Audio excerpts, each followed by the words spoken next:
Hey to everyone tuning in at home. This is our first podcast, Athlete Insights, with myself, Derek, and I'm Peyton. So this is a new podcast that we have been granted the opportunity to do with a new collective here in town. I'll have Darren take it away from here. Hey fellas, how's it going? First of all, I'd like to welcome you guys to the new H Connect collective here at Black Hills State University. Thanks, Darren. Thank you. You bet. You are our first two athletes to partake in the NIL opportunities that we hope to provide to not only yourselves, but other Black Hills State University athletes as we grow the program here. Just a little bit about how we're going about this and how it came about. We have some like-minded boosters here in town. On your podcast, the people that are watching, they'll see scrolling across the bottom of the screen some of our advertisers that have got on board early that are helping kind of kick this thing off. Hopefully we'll be adding to that list of sponsors and advertisers to help our student athletes. But in this day and age of college football, name, image, and likeness has come about, and many colleges are using that in many different ways. And we have come up with a plan to use it here at Black Hills State to help out not only you guys as the athletes, but hopefully to help out our community and the businesses in our community. So just a quick rundown for the people out there, what you guys are going to be up to here working with our collective. So we have asked you two to become podcast hosts here, and you have come up with the Athlete Insights that you're going to podcast that you're going to put out every month, right? Yep. Good. So along with that podcast comes a trip to this into the schools every month, hopefully, as a part of our community outreach program that is part of our collective. We have a mentorship group inside of our collective made up of former athletes, business owners in the community, people like that. It is headed by Jet Albers, former athletic director at Black Hills State. And we are putting together an outreach program that you guys can use to get in front of the youth in the communities around the Black Hills and showcase your positive attributes to those kids, because we all know being a collegiate athlete takes a lot of discipline, a lot of time management, and a lot of things just to pull it off, right? Absolutely, sir. And our goal is to show the community and the people around our community what it takes to be a college athlete, and hopefully those things we can showcase, and the youth in our community, as well as the businesses in our community, can support you guys. You can support them, and we can all kind of move in a positive direction with athletics and community outreach, if that makes any sense. Yep, for sure. So it's not a money grab as much as some of those bigger schools. Everybody hears NIL and guys are getting cars and things. Now I hope you guys get cars. I wish. Yeah, maybe, right. But right now we're going to use your guys' name, image, and likeness to put a positive spin on college athletics and a positive spin on name, image, and likeness, because I think it can go a long ways towards everybody involved. Yep. So we appreciate you guys getting involved, and we appreciate you guys running uphill and downhill with us on this deal, and hopefully in the future we'll be adding more and more athletes to our collective. Yep. So enough about that. We'd like to hear more about you guys. Could you guys tell us kind of where you're from and how you became football players at Black Hills State? Yeah, thank you. Thanks again. So my name's Peyton Millis. A little backstory on me. I'm actually here from Spearfish, South Dakota. I grew up with Derek. I played a lot of sports when I was little, actually. I never started playing tackle football till 7th grade in middle school, but all the way up till then, I did play flag football. And it wasn't always my first choice of sport. I was always a basketball player. I always thought I'd grow up to be a basketball player. But that changed during my senior year. Actually, I broke my ankle in warm-ups of a game, and I never got to play my senior season of basketball. And during that time, I was looking back, and I started getting some offers for football, some recruitings coming in, and I was like, why not take this route? So I started enjoying that a little more. I had a good senior season, had a bunch of schools looking at me, so I decided to go with football. And I originally committed to Chadron State, I played DB down there for 2 years, had a redshirt season, and then I also just played this past year there. And then I just transferred back here this spring semester.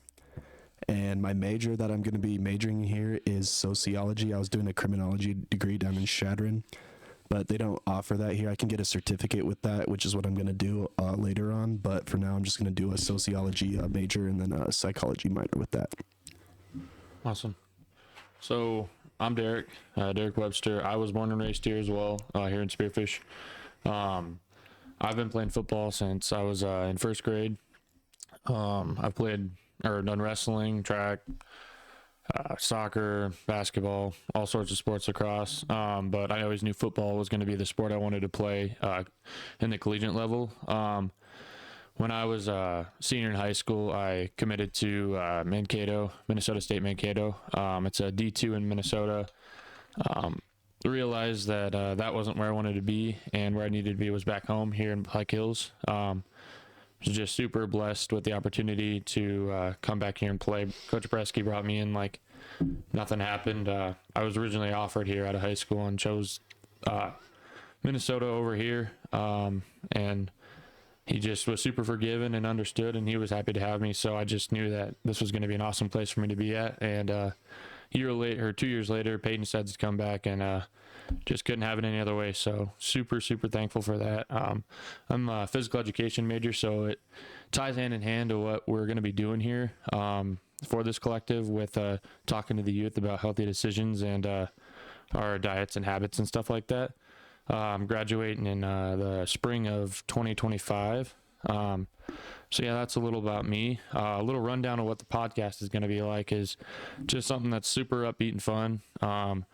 We just want to be talking about sports, our day-to-day lives, and the transition from being a college athlete, from a high school athlete aspect, just what our schedules are like throughout the day and stuff like that. Got anything to add, Peyton?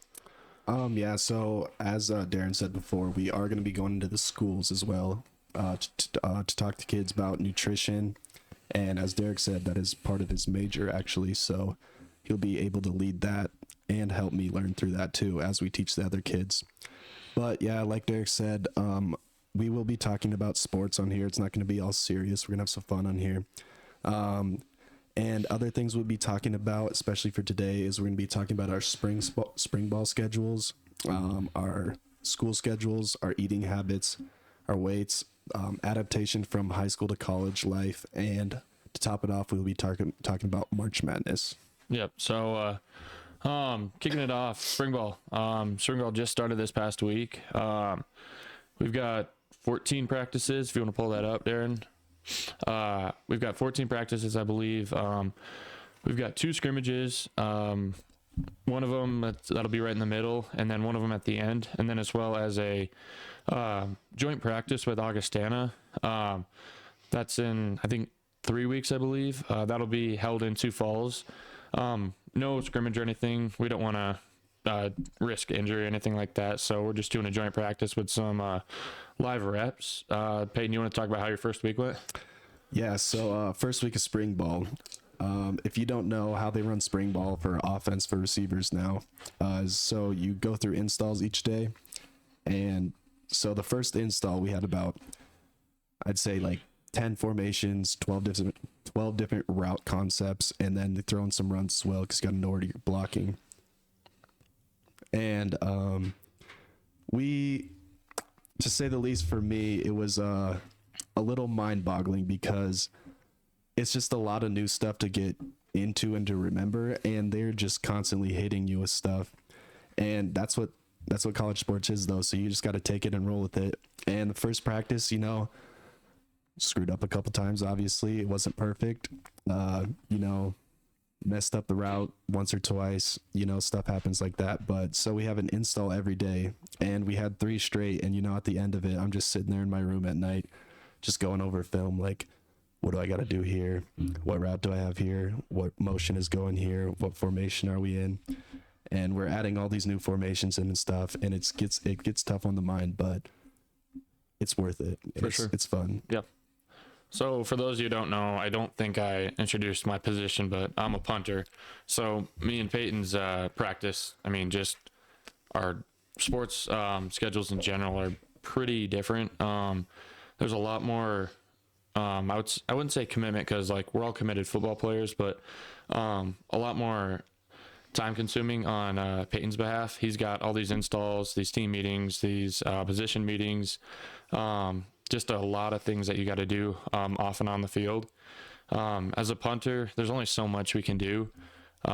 So like for me, my practice kind of looks a little reduced compared to most positions. So we actually we don't come till the second hour of practice, and it's kind of nice because right around this time of the year, our weather here is a little cold. So not having to be out there standing isn't too bad, but for the last 30 minutes, we get our reps in, able to get kicks up, get holds and snaps in with our snapper and kicker. Outside of our practices, there's not a whole lot of meetings I got to attend to, so it's not super strenuous on a guy like me, but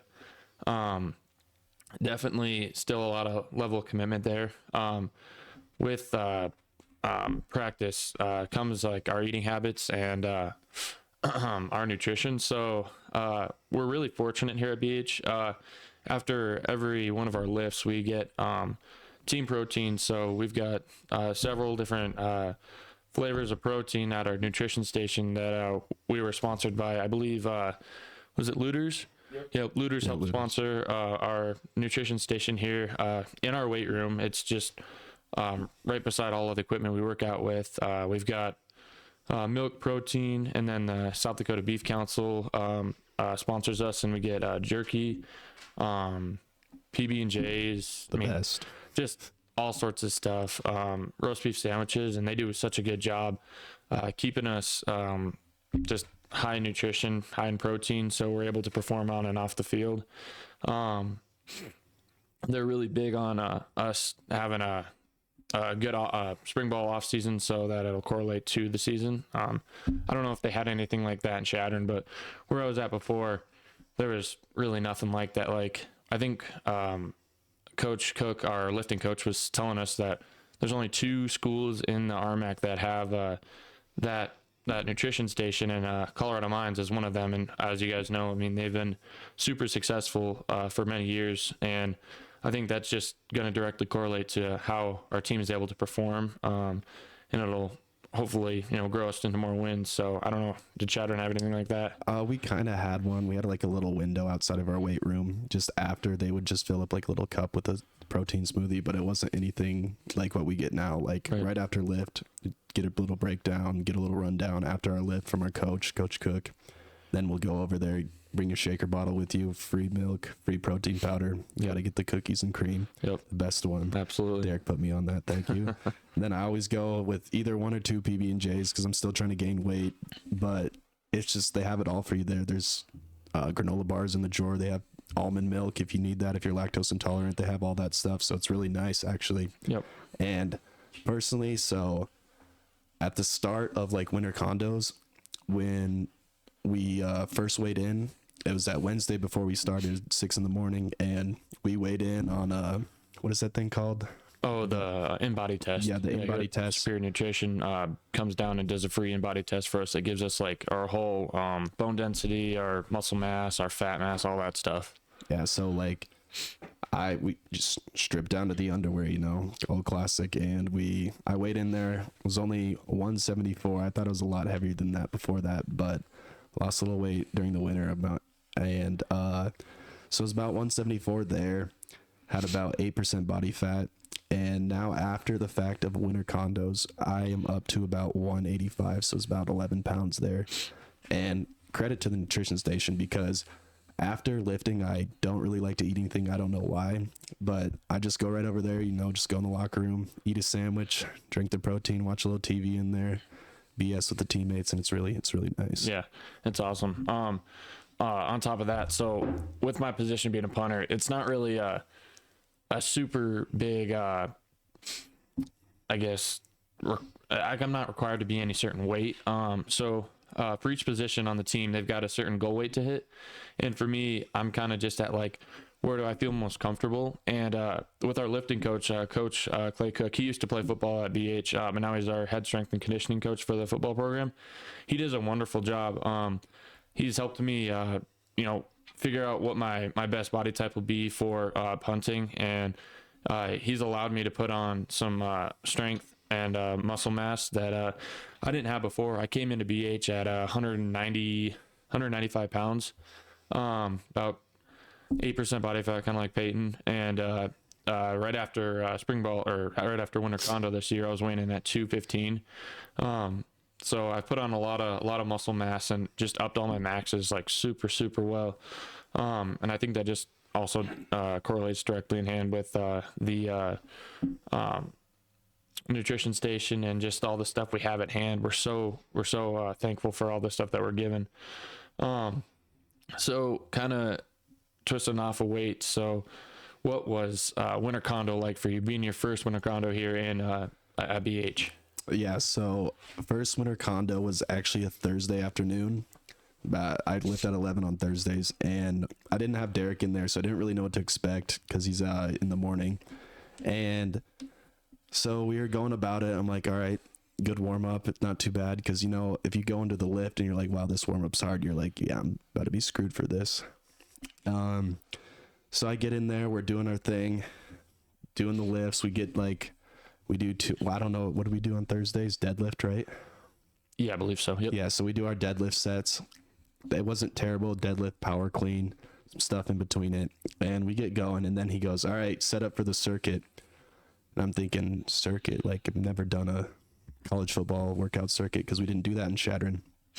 And we had inverted rows and plate reverse lunge holds. And so we're sitting here, and I'm on I think I started with the inverted rows. So what you got to do is they get a bar, you set it about bench height, you kick the bench out from underneath you, and you bring your chest up to the bar, and you do reps. So they blow the whistle. Coach Cook will blow the whistle, and you do as many reps as you can until he blows the whistle again, and then you hold your chest up to the bar. Some kids try to slack a little bit when they go up to the bar, like they don't put their chest all the way up there, and you better do it because they got 3 coaches walking around just looking at you. And if you're not going fast enough, they'll tell you go faster. You'll just keep going the whole time. Yeah. So he says it's 20 seconds at a time, but he'll make it 2 minutes, man, because he doesn't screw around. Like if we're not all putting our chest to the bar and everyone's not committed, it's just no one's getting better. We got to hold people accountable. So I mean, like there's hell to pay there, but it's worth it in the end for sure. Yeah. So I'm sitting there doing my reps. I'm like, all right, this isn't too bad. Then he blows the whistle again. I'm holding. I'm like, all right, so about 20 seconds is what he said, right? So I'm holding my chest up to the bar, and I'm sitting there, and I'm like, all right, I count about 20 in my head. I'm still holding it. And my legs are starting to shake a little bit. My arms are hurting. I'm like, is this guy gonna blow the whistle? Like, holy cow! I'm still sitting there. He's like, get your chest to the bar, and they're still sitting there. And I'm like, all right. So I'm still holding it. Blows the whistle. I'm like, all right. And then I asked the kid next to me, I can't remember who it was. I go, how many of these do we have? He goes, 4 sets. I was like, what? 4 sets? So I get over to the reverse lunge hold. You got a 25-pound plate. You hold it over your head. Reverse lunge, first whistle, alternating legs. Then you go back, and then you hold it. And once he blows the whistle, you hold it 90 degrees, and your legs are shaking. Yep. And I personally, I thought those were the hardest things beside the inverted rows. That circuit was just hell, man. And I don't know. And then, so the funny thing is, my last set, I was in a group of 4, and you only needed a group of 3. But I was the extra man out, and I didn't really know anyone. So I was like, all right, I'll just hop in with this group. And I get going, and I'm the only kid going at this point. And I have everyone huddled up around me. So he blows the whistle. I'm not going to not go hard because I got everyone around me. Right. I'm going to keep going. I'm so tired. My arms are dead. My legs are dead. So I start going. He makes me go for about 1.5 minutes. And then he blows the whistle again. And I am just sitting there with my chest to the bar. I think about 2 minutes pass. I'm about ready to drop. I put my arm over the bar. He's like, get your arm off the bar. Get your hands on there. So I go back down. I'm holding it. And he keeps making me go. And I'm like, he really just wants to break me here, doesn't he? He's going to see how hard I can go. So I'm like, I'm going to keep holding it. And what made me chuckle a little bit is I was going, and he goes, you guys really gonna let an eagle beat you? And I was like, oh, I really gotta go now. So I was holding it, and then he finally blew it, and I just dropped to the floor. I just didn't even want to move. Yeah. And I remember going over to the little huddle after it, just bent over on my hands and knees, just breathing. Just my whole body was shaking. I hadn't lifted that hard in ever. So yeah.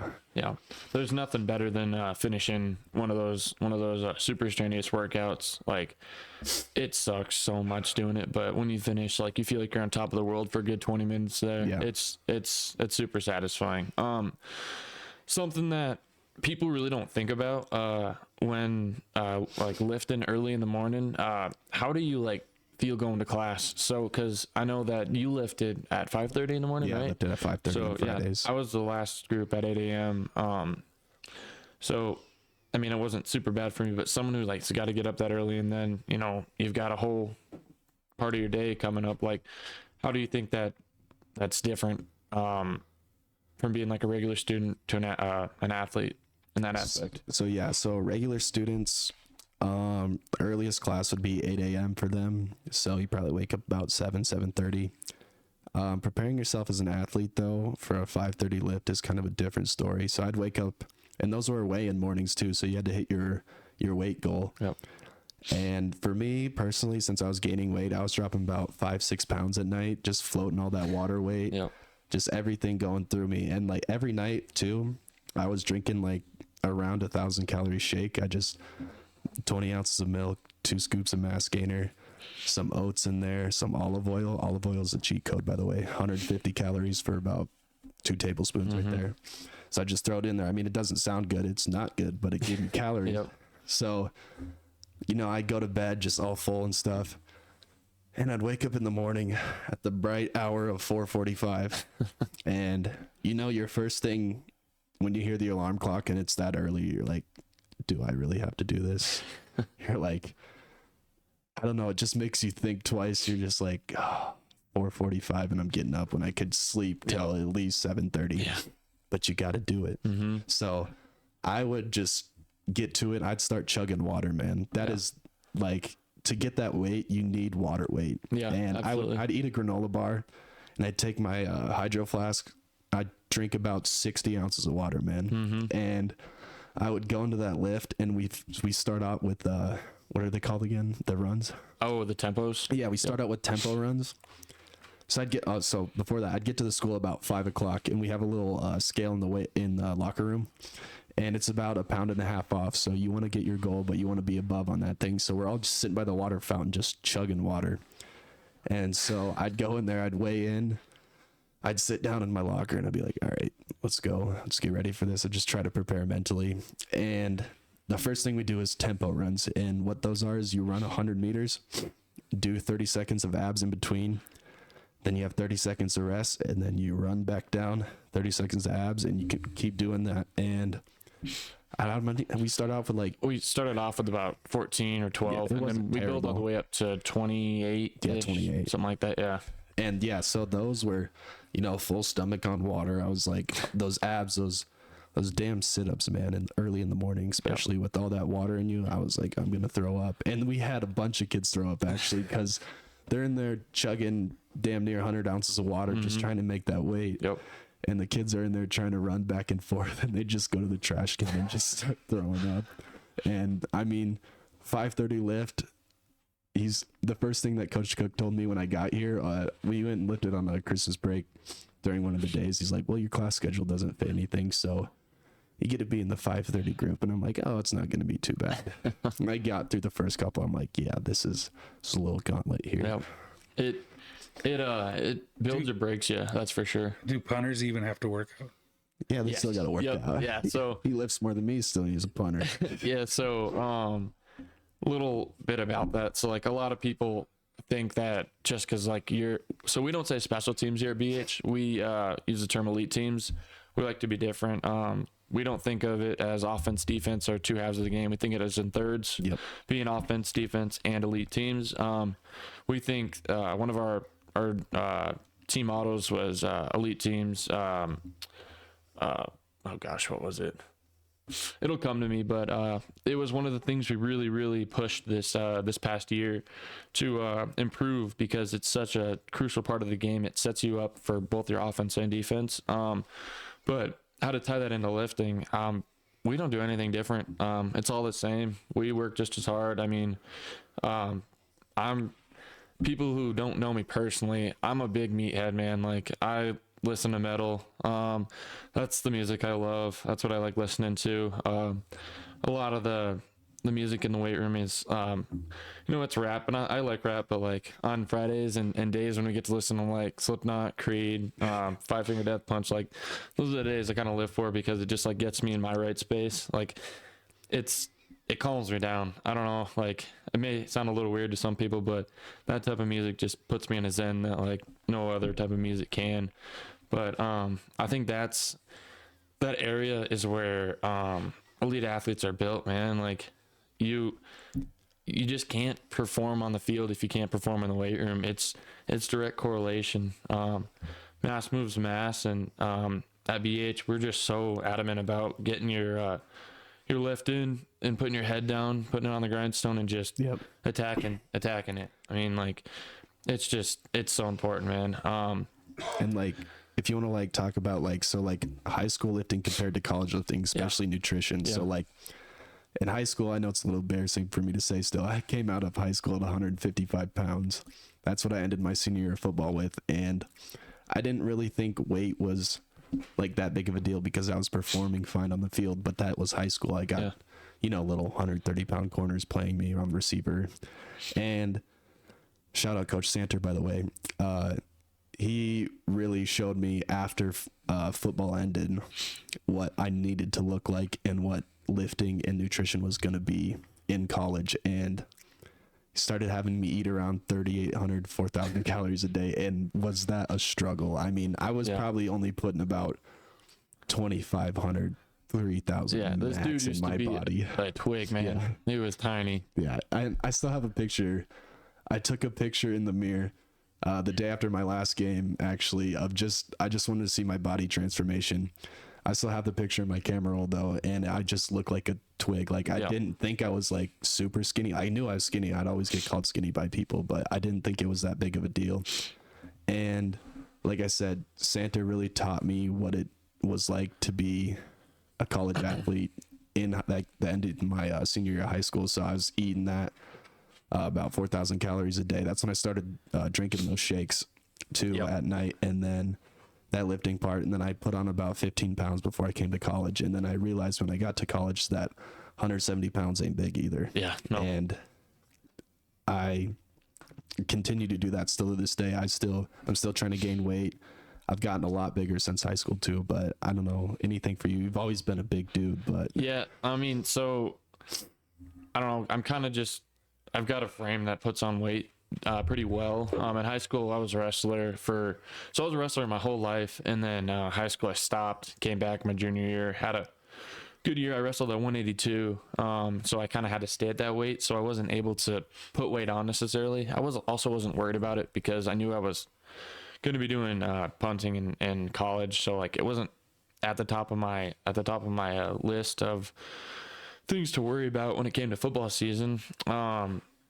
Also, I played more than punter in high school. I was a safety, receiver, quarterback, my pretty senior, much everything. Yeah, quarterback my senior year, running back as well when I hurt my shoulder. I almost decided to play safety when it came to college. Bresky, I think he was kind of serious about it, but like made a little joke about it when I transferred there. He asked me if I wanted to, move back and try and play a little safety, because we were kind of low on dudes that we had on the field.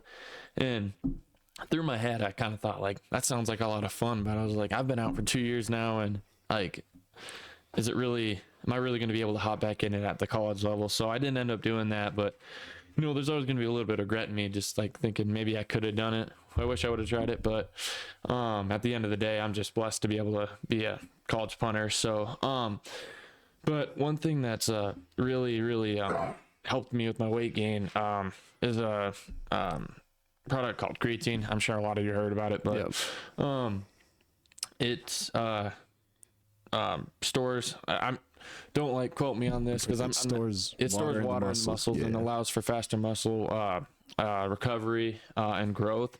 I don't know like all the necessary like super in-depth details about it, but just kind of like that's in broad terms. But water being stored in the muscles correlates to weight gain and muscle growth. I got on it in high school, stopped because for some reason I was having some negative reactions to it, just getting headaches. But I really think it was my side for not consuming drinking enough water. Yeah. And getting proper sleep. And I just hopped back on it 2 months ago, and I put on 12 pounds in 2 weeks, like nothing. And I wish. this is kind of a crazy thing. So Coach Cook was the one that told me to hop on it because it's just there's no reason not to. Safe. Almost every human should be on it. Yeah, it's safe. It's good for you. Like it makes you feel better. At the beginning of winter conditioning, on bench days, I live for bench. I hurt my back in high school, so I'm kind of limited when it comes to the squat and deadlift. But when it comes to upper body, I'm just all about it. On bench days, I was able to hit 225 for like 4 reps, and I was struggling. And then not even a month later, I'm not kidding you, I hit 225 for 15, and like I could have kept going. Like it was so weird. He's like, that's what happens when you decide to hop on the right things and like eat the right nutrition. Like I stopped eating like as much fast food as I was. Like I'm not big on fast food, but I was eating it at the time. I started cooking at home. My go-to right now is just I do 3 breasts of chicken on Monday and then 3 breasts of chicken on Wednesday. I prep those. I do 4 cups of rice, and then I buy it's called California style frozen vegetable packs, steam those, and I just throw it in a bowl. Sometimes I make it into fried rice, and today I just made it into like a separate dish. And man, that just like it makes your body feel so much better, not consuming all the trans fats and like things that are just natural killers for your body. And that just directly correlates to better performance in the gym, better performance on the field, just the way I feel in my day-to-day life. Going off the day-to-day life, something that people don't really think about when they're high school. You've got your here in Spearfish, at least we had our 8:15 to 3:15 day. Senior year is a little bit different. You get your open blocks, your open periods, but in college, you kind of get to form your schedule around what fits for you. Obviously, we do academics over sports or whatever, but student athlete.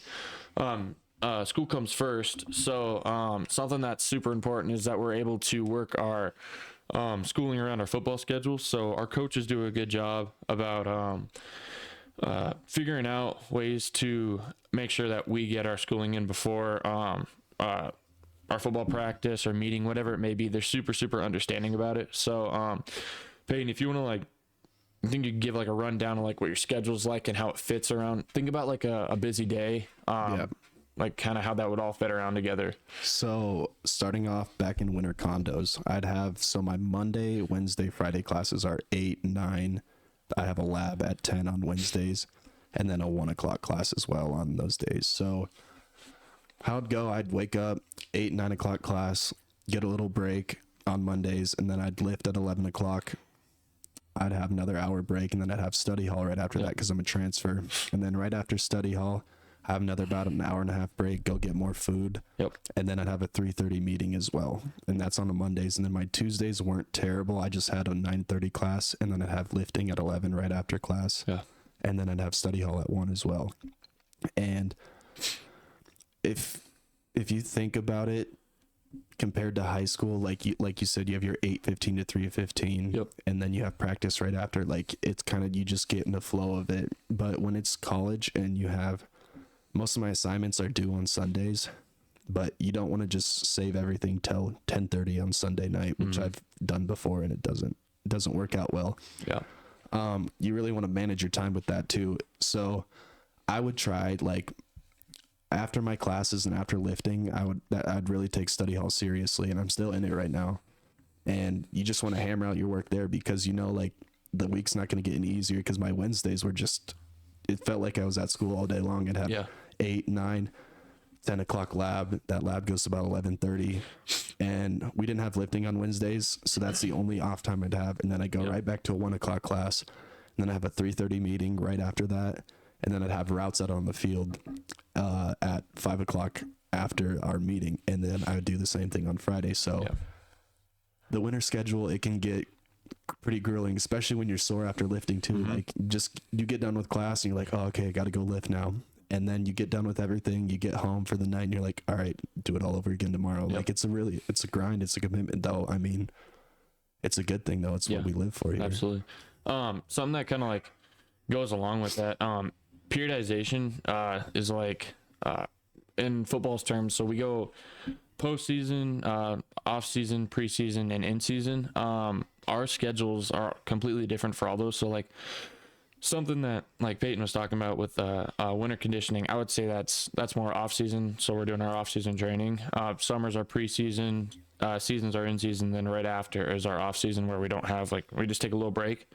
Our schedule, he hasn't really experienced what it's like to be at BH during season and preseason, but it changes significantly because our coaches know that like right now is the optimal time to take advantage of all the installs, the lifts, just all these opportunities to get better, because there's no better time than yesterday.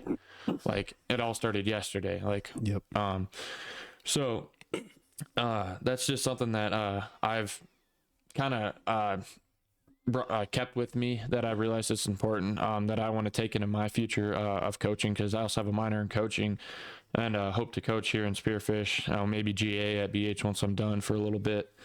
But it's pretty grueling that winters, man. It feels more busy than the season sometimes. Yeah, no, for sure. During the season can be a little mellow, just because there's a lot less stress that you need to put on your body, like because the game day, obviously you have game day, and then you need to recover for that. So absolutely. So that's definitely something that is not really I feel like thought about as much. People don't think about so much when it comes to the life in college sports. I mean, I know my parents hear about it. I wake up on those Friday lifts, and I'm sitting there, and they're already up. Already, it's 4:45 in the morning, and I'm sitting there. I'm like, just like, all right, let's go do this. And like, oh, you're fine. Like, go do it. But like, I know they realize it, but like other people, like you said, they don't realize how busy a college athlete schedule can get, even like off season, like especially in high school. Like, I didn't think like going to play college sports, you'd be like, your off season in high school is, you may be, like for basketball, you go shoot around every once in a while. Like, no, like the off season for football is, if not or more busier than the season. Yeah, like you're doing something every day. It feels like you're in season because it's more busy. And kind of talking off of what you were saying with like your parents being up in the morning, coming back as an athlete from your hometown. So my first semester back, I lived with my parents back in our house, but then I eventually moved out. Man, don't ever take for granted your parents cooking. Oh my God, my mom's amazing. Yeah, having your parents cooking when you're back home in college is so nice. Like going away for the year, eating the cafeteria. I mean, like in Minnesota it was good, but like coming home to my dad's wife's Jenna, her cooking, like it was a blessing. Like having that, coming home from practice, coming home from school was awesome. Well, and like to add on to that, like I think that's a big reason why I gained weight too, because when I was off in Shadron, I lived in a house with my friends, and like you get done, like in the season, you get done with practice and you already had a long day of school, and you're like, now I have to go to Walmart and now I have to cook. Yeah. Like it's just another thing added onto it. And like, you just want to sit there for a little bit and chill. Yeah. But that's the nice thing living at home right now is my mom, I come home, she's got something ready for me every day. And I told her like, I need to be this certain weight by August. Yep. She's like, all right, I'll help you do it. And so far, so good. I mean, Yeah. come home to fresh cooked meals. I never have to be hungry anytime. I don't have to. I mean, I cook for myself still when they're not there, but if my mom's there, she's going to make something for me. So it's Yeah. really nice. Absolutely. I mean, parents, man, just like shout out to all parents. What I was saying, like just having those meals was amazing. And now that my dad, he moved out to our ranch in Custer, so he's not around here right now. But he really helps me still with like my weight gain and my nutrition. So how my apartment is set up, I've got my kitchen and my living room, or an open room. They're combined with like my dining table in the middle, and right next to my TV, right to the left of my TV, I have this big old deep freezer, and it sits in my living room, and it's just full of beef. It's full of pork. I've got steaks in there, man. Like it's just full of it. And so like whenever I need stuff, my dad, like, he'll call me and he's like, I'm coming into town this day. Do you need me to bring you anything? And it's just such a blessing to have like parents who care that about like how they want us to perform and how we feel, and just want to stay involved in our lives. And so it's just a super big part of it. And so yeah, don't ever take for granted your parents cooking, because it's pretty awesome. Yeah, So, like the first thing I thought when I moved back, I mean, I obviously wasn't going to find a place to rent that fast because it's Spearfish, South Dakota, you know. yeah. You want a 1-bedroom apartment for $1,200? No way. So I was like, oh, I'm going to be that 20-year-old living at home again. But it's really not that bad, honestly. Yeah. Like, I live 3 minutes from the school. Yep. Like, I have cooked meals. I don't have to pay rent for anything. So Mm-hmm. it's really a blessing. It's nice. Yeah, for sure. For sure. Do you have any like thing you want to ask us, Darren, right now? Well, we've heard a lot about your school stuff and football Yeah. and stuff. What are you guys doing? You guys watching basketball tournaments and stuff like that? What are you guys doing for fun? What do your brackets look like? I know we got some of those here. Yeah, so right now on this podcast is March 25th. So we're right in the heat of March Madness. We just finished the round of 32. Are you able to pull those up on here at all? Your brackets are up right now. All right. Okay. Can we just have to view them on our phone? Yeah. Okay, cool. Yeah, let me pull mine up. Yeah, let me pull mine up just so I can look at it real quick here. So yeah, we just finished the round of 32.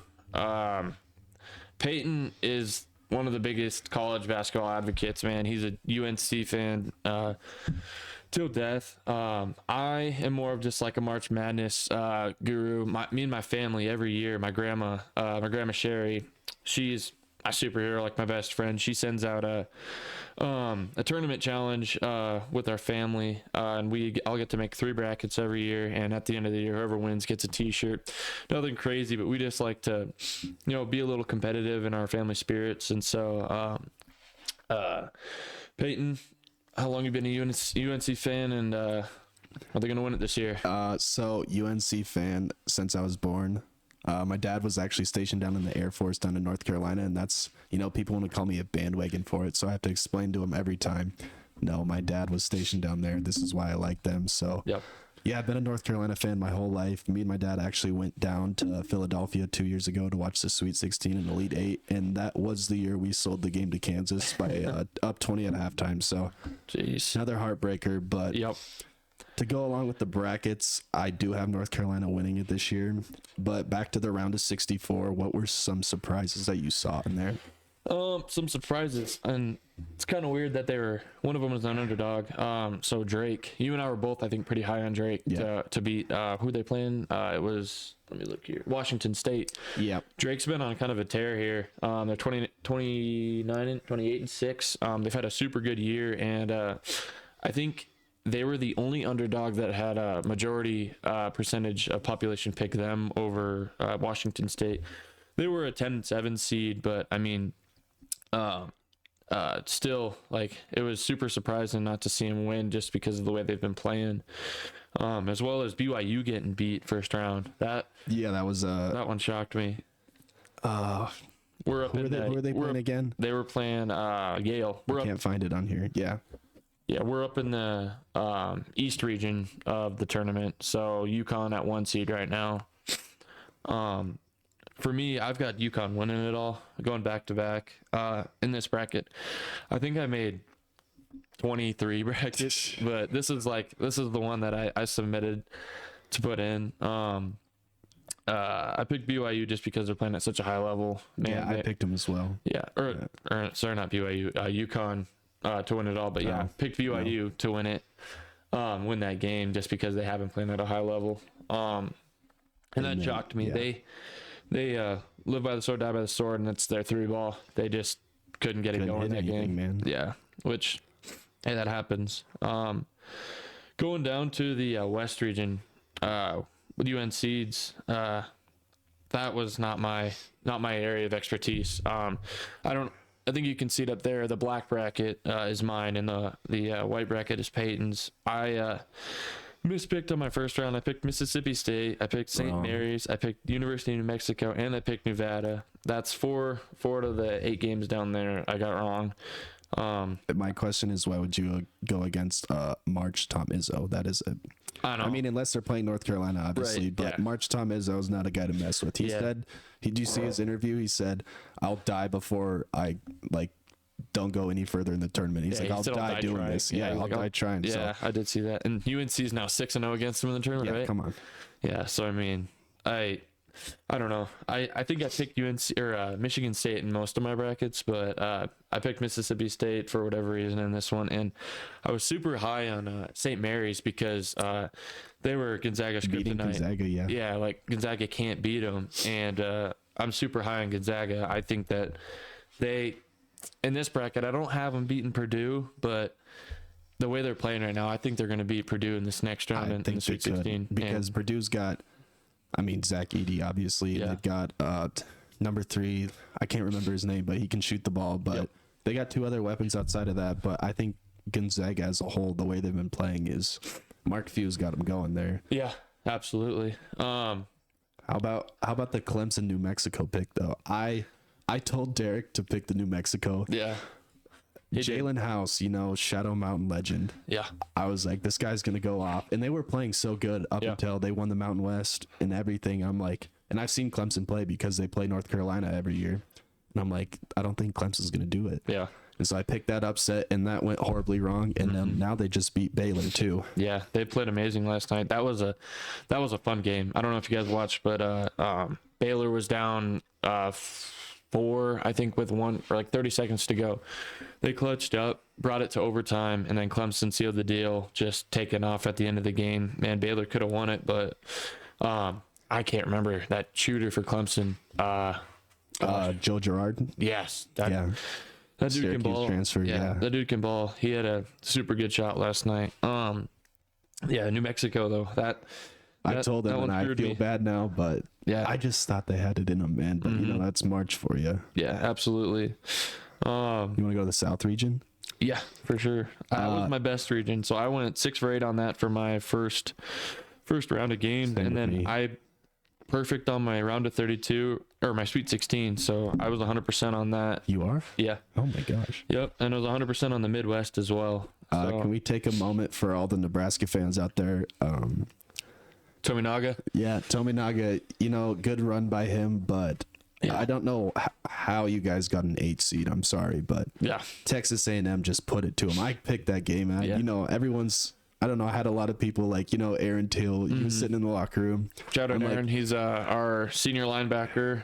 Awesome dude. Oh, he's awesome. Yeah, he leads our Bible study on Wednesdays over at the Newman Center. Great guy. Yeah, so I was sitting in the locker room watching the game with him. I'm like, I walked in the locker room right as the game started. I go, Aaron, they're going down. He said, I'm not going to repeat it, but he's like, don't say that, obviously. And, after the game, I was giving him some crap for it. But I just don't know how the seedings this year were just, they don't make a whole lot. They didn't make a whole lot of sense to me. Yeah. So like one example that really I like to put attention to. So we have an old player here, Joel Scott. He was he's a BH legend. He went to Colorado State this year, balled out, had a great year, and they had to play in the first 4 for the 10 seed. And they were ranked top 25. Yeah, and they were ranked top 25 most of the year, and then if they lose that game, they don't get in. But then a seed like, who do we want to throw in here? Vermont or Stetson, something. Vermont, like one of those schools, Longwood,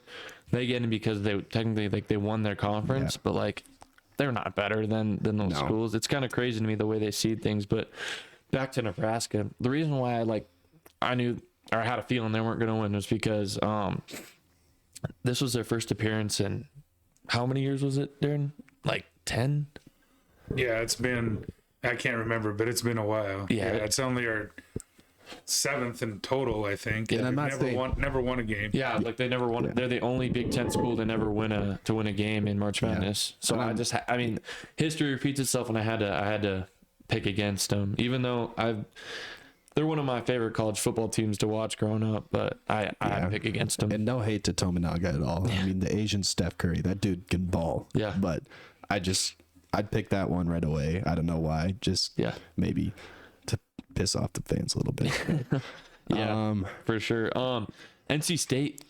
Oh, dude, they're on a Burns, tear. DJ Burns, he's a paint beast, man. That dude can ball. He reminds me of Zach Randolph from the Grizzlies, old number 50, the lefty. Yeah, Dude, that guy reminds me of him so much. kind of reminds me of Big Baby Davis. Yep, that. And the reason I picked NC State to beat Texas Tech was they beat my Tar Heels in the ACC They're good. tournament. And I'm like, well, these guys are on a tear. They won 5 games in 5 days to get into the tournament because I don't think they wouldn't have been seeded if they didn't win the ACC championship. Yeah. So, yeah, I had to go with them. And then can we talk about the Kentucky-Oakland game? Yeah, that shocked me. What's his name? Jack Golke. Yeah, Jack Golke. He made 16 3-pointers in the first 2 games of the tournament. 10 and in the first game. Yeah, the most 3-pointers. D2 player, Yep. Yeah, Where he played at where was it? I'll look it up real quick. Hillsdale College. Yeah, Hillsdale. Yeah, they were a Final Four contender Yep, and D2. 2 years ago, I think. Yeah. I think they played on the opposite side of BH that year when they made it, but That man can shoot. yeah. My God. Yeah, 16 3-pointers in 2 games. That's the March Madness record for most 3-pointers Yep. in that And amount 0 of games. 2-pointers attempted. Yep. Add that. He had 4 dribbles in the first game Yep. off his 10 It's like 3-point Klay shots. Thompson. Yeah. And to put it in perspective, people think that shooting 23s in one game is a lot, but when you're making 50% of your threes, and especially the way he was making them, they weren't just catch and shoot wide open. Dude was coming off screens, flying sideways through midair. Yeah, and he makes 50% of them. Like, that's damn impressive. And the funny thing is, Jack Golke might not go to the NBA. Like, I saw a TikTok earlier that's like, the future accountant just beat the lottery picks in the NBA. Yeah. Like, he even said, he's like, I know I'm not going to the NBA, but we're no Cinderella story. Yeah, And, like sure. Kentucky has all these. Kentucky's obviously known for the one and done. Yeah. Like, they made it popular, and all these kids on their team are at least draft picks. Most of them are. Yeah. And they got probably 5 first-round draft picks just in their starting lineup. And then Yeah, I saw They go out, this post today that was talking about Kentucky, and it was like, how would this Kentucky 5 starting do? And it was like Booker, Cat, Shy, who were the 2 Anthony others? Davis. Anthony Davis, and then there was one more. I can't quite remember who it was, but like the amount of talent that school puts out every year is just insane. And I know that was a lot of people's dark horse. I know they were a 3 seed, but like 3, right? Yeah, they were 3. Which is still a high seed, but it was a lot of people's dark horse to just take it all because like they're sneaky good every year. And so for a school like Oakland, I mean, every year there's just that one school that we root on. Last year was St. Peter's, and so like this 2 years year, ago. or that was 2 years ago. Yeah, 2 years ago. St. Peter's made it back this year, and Yeah. they didn't do anything. They got smoked by Tennessee, which I mean we saw coming. Tennessee's super good this year, but I don't know. It's just crazy that Oakland beats Kentucky. 'Cause I don't know where you had them, but personally, I had Kentucky losing to North Carolina State the next game. Yep. Thank God, because North Carolina State beat They Oakland. did. Yep. Which is a good thing. And I have Marquette beating NC State here, but I'm not super skeptical. Yeah, I'm not super confident in it because like I think they're both playing at super high level. Like Marquette, what was their score in the last game? 81-77 against number 10 Colorado. So I mean like that's a tight game against a good Colorado school. They've got that freshman he's what's his name? The freshman on Colorado. He's projected to be drafted, I think, pretty high. Take a look. Oh my gosh, me and my dad were talking about him the other day, but super good stats all around for him. And Cody Williams. yes, that was him. He had a sprained ankle for that. Oh, he didn't play? Yeah, that's what it said. Shoot. Yeah, so that's that's probably part of the reason why Colorado wasn't able to seal the deal there. And I think Marquette has a guy out as well. No, Tyler Kolek, Did he come back? yeah, he was originally supposed to be out, Okay. but he balled out that game. Yep. And so, I don't know. That game could be a 50-50 shot there. Up above it, Duke and Houston. I'm super high on Houston. I think hate that, Duke. yeah, I hate him. kind of have to when you're a UNC Yep. fan. I like Houston. I like rooting for them. And I Jamal feel like, Chad's really good too. yeah, I feel like Yeah. every year they come up a little short, and so I think this will be their year that they at least make a run at the Final Four, maybe make the Natty. But I just don't see anyone beating UConn. Sorry, UNC, but Ah. UConn's just too good, man. Let's go down to the Midwest, the last region, man. So I this region, struggled there. I was so pleased with the way I picked this. So I picked Purdue correct. Then I picked TCU, which was wrong. Then I picked Gonzaga right, Kansas right, Oregon correct, Creighton correct, Texas correct, and Tennessee. I went 7 for 8 there, and then I got the Sweet 16 right. And so like that area of my bracket is as close to perfect as you can get without it being perfect. I was kind of shocked that Utah State was able to beat TCU. I don't know if you've watched much of TCU this year, but I just didn't heard watch much TCU. I heard a lot of good things about them going into the tournament, so that's why I was I know they're 21-12. It doesn't resemble a lot, but just heard some good things, so that's why I went with them. So on those games when I had, who did McNeese play again? Gonzaga. Okay. Can't believe you picked them. I went against Mark Few and it turned out terrible. So Yeah. after I saw St. Mary's beat Gonzaga, what conference are they in again? St. Mary? Yeah. The WAC, It's right? the WAC, I think, yeah. So I was like, all right, so these guys are a little skid. They just lost the WAC championship. So I'm going to go with McNeese. And there was a bunch of people on the media hyping up McNeese too. And I Yeah. didn't know why, but I went with it. Yep. Picked that one wrong. And then Kansas, they have Kevin McCullough Jr. out, their star player who averages 18 a game. And even, what's the tall guy's name? I can't remember. The transfer from Michigan. Big tall dude. I know who you're talking about. He I was can't out, remember though. his name. No, he played that game, but he Oh. had a shoulder injury, but it had all wrapped up. I wasn't too high on Kansas either. And so I picked Samford, and It wasn't a bad pick, though, because of what happened. I mean, Samford was terrible. Samford got kind of screwed on the whole deal there. There was at the end of the game, there was a pretty rough call. Breakaway dunk. Yeah, it was a breakaway dunk that Kansas had, and then Samford went up to block it. It was the cleanest blocking like you could ever get. Didn't even and touch the guy at all. Nope. All ball. And they got called for a shooting foul, and It was wasn't it 91-92 at that point, and they would have had the ball back. I'm pretty sure they were down by 1 point. Yeah, it was something like that, and he got his 2 in, so they went up by 2, I believe, because it finished 89-91. So Oh yeah, they went up by 2. yeah, it might have been tied. I don't remember. Yeah, but yeah, they went up, and that sealed the deal for them. And then Gonzaga just took it to them in the second round, and they didn't let up. That game was pretty brutal from the start. Yeah. I think what did it open up? Gonzaga was up by quite a bit. Yeah. But I don't know. I thought Samford should have won that game. yeah, I mean, that really made me angry. going down, man, to Creighton. My one of my teachers in my class, Nikki Winterstein, he's the director of like operations at the Young Center. He does all the sporting events for everything. He's a setup kind of behind the scenes guy. Super good dude if you've ever seen him walking around at the Young Center. Short dude with the big beard. He's Jacked. yeah, pretty jacked. He's always in the weight room. Funny story, actually. He came into our morning lift and hit 225 for like 10 reps like it was nothing. It was hilarious. But go back. He's a great dude, though. I'm in this class with him. It's we're learning about all the behind the scenes stuff that goes on. We get to do a bunch of Zoom calls with ADs. We did an assistant AD from Duke, actually. Today we had a call with the JUCO baseball coach, like just a bunch of stuff like that.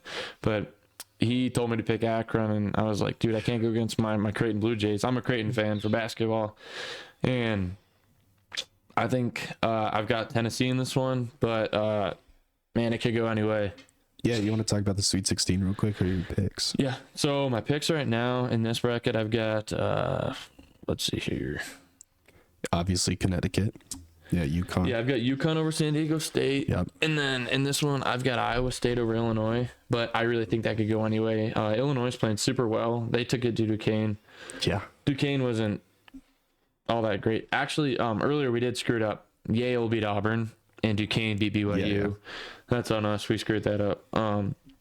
But I think that could go anyway. Iowa State's playing super well right now. They just won the Big 12, didn't they? Yep. And so I've got Iowa State there. Who do you got? I have Iowa State as well. And they have the old South Dakota State head coach as well there, too. Mm-hmm. So, I don't know. That's another thing. That's another reason why I picked them. Yep.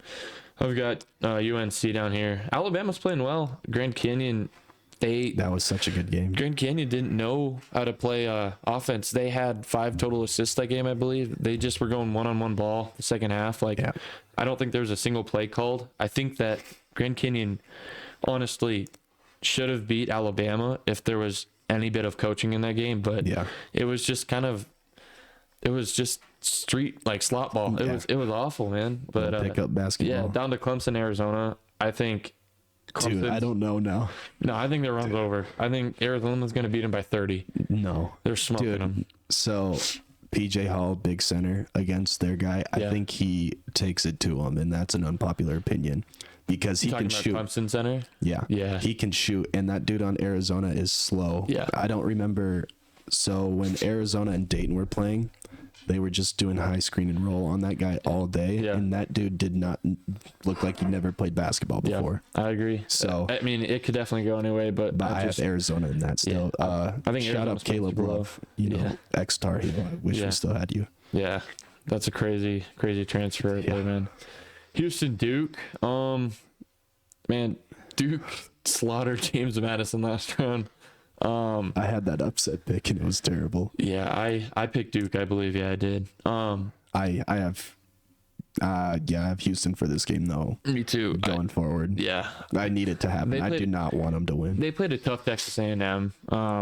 They play them. I think they play them a couple times a year down there in Texas. So rivals match up pretty well. But Duke historically, they're a great basketball school, but Houston's just playing out of their mind. They're scoring a lot of points every game, so I've got them. And then I think we both said Marquette over NC State. Their run ends there. Yeah, but I think the run ends. I think it's a coin toss. And then Purdue and Gonzaga. My bracket says Purdue, but I'm gonna pick Gonzaga to win this one. What do you got? I have Purdue as well. Okay, but it's gonna be another coin flip game, as you said. Yeah, for sure. And then down at Creighton in Tennessee, who do you got from there? I have Tennessee just because of Dalton Connect. That dude is playing insane, out of his mind. I agree. So I'm gonna go with Tennessee on this one. My bracket says Tennessee, but I'm going against it. And I want Creighton to win. Yeah, I'm rooting for them, hoping that they can reach another Final Four here. Speaking of that, though, that Creighton Oregon game going into overtime, that was a thriller. I was actually at Derek's apartment. We both watched that together. I thought they were gonna blow it. They were down 4 with 30 seconds left. Yeah, they were down. I think it was 7 with a minute. It might have been, and then Baylor Shireman hit the shot to tie the game. Yeah, they went off, and then overtime came. Creighton just had all the momentum. They just didn't. Their foot was not off the gas pedal, man. They just ran through them. It was a good ending. I was going crazy. I was jumping off the couch and riding an imaginary horse around the apartment. That was fun. That was an awesome game, man. For Final Four, who do you got? Let's see. So I have North Carolina playing. Let me go back here real quick.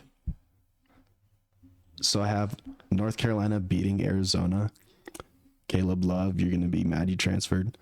I have UConn beating Iowa State. I just think UConn's unstoppable. Yep. Then they played North Carolina in the season. It was a good game, but they just, I don't know. There's something about them that's just good. And then I have Houston beating Marquette. Then I have Tennessee beating Purdue. I like it. And then Houston and Tennessee Final Four. I've got Houston, and then I've got North Carolina beating UConn, which is very unpopular, but I'm not going to go against my team. So, for sure. I mean, it's March Madness. Anything can happen. Yeah. Like, especially when you get to those closer seeds, they're going to be better games. Like, we see schools like Duquesne beating higher ranked schools like BYU and Yale beating Auburn.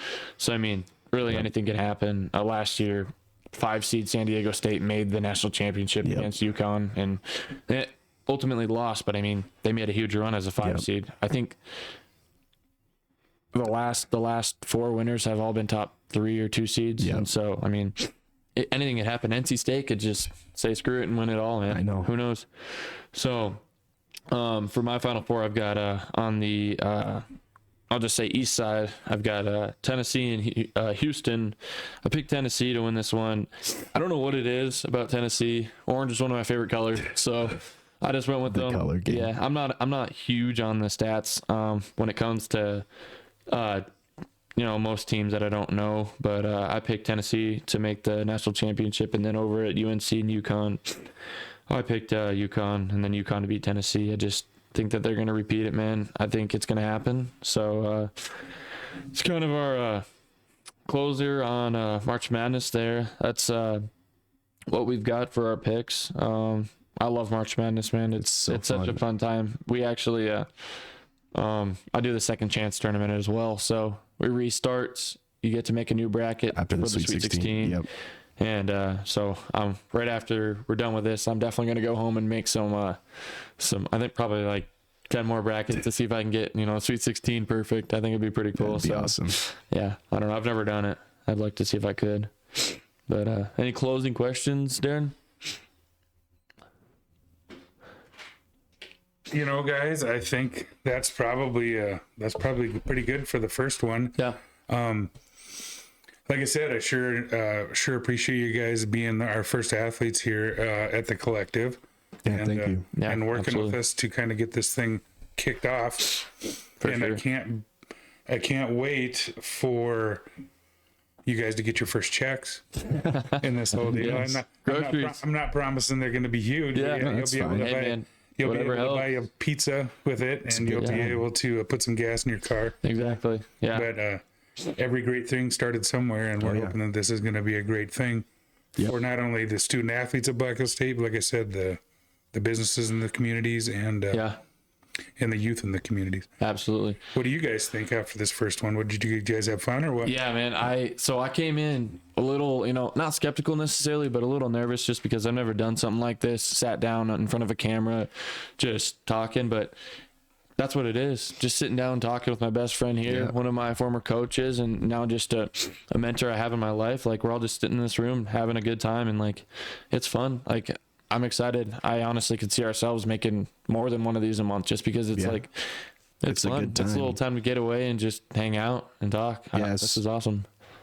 Originally coming into this, me and Derek wrote up a little format of how we're going to do it, but I've watched podcasts before, but once you get into it, you don't really understand, or like not understand, but you just don't know like what you're going to say throughout it. So at the beginning I was like, oh, what should I talk about here? Yeah. But once you get into it, you just start flowing, and it's a fun time, and you just clears the mind from the day.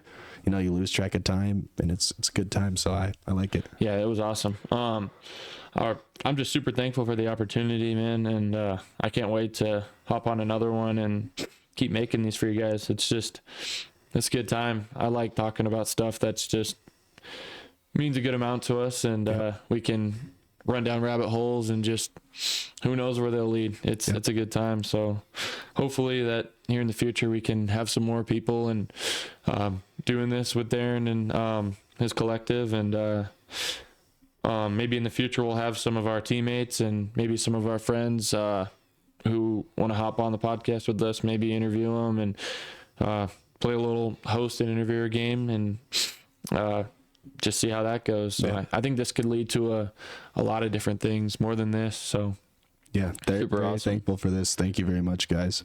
Yeah, for sure.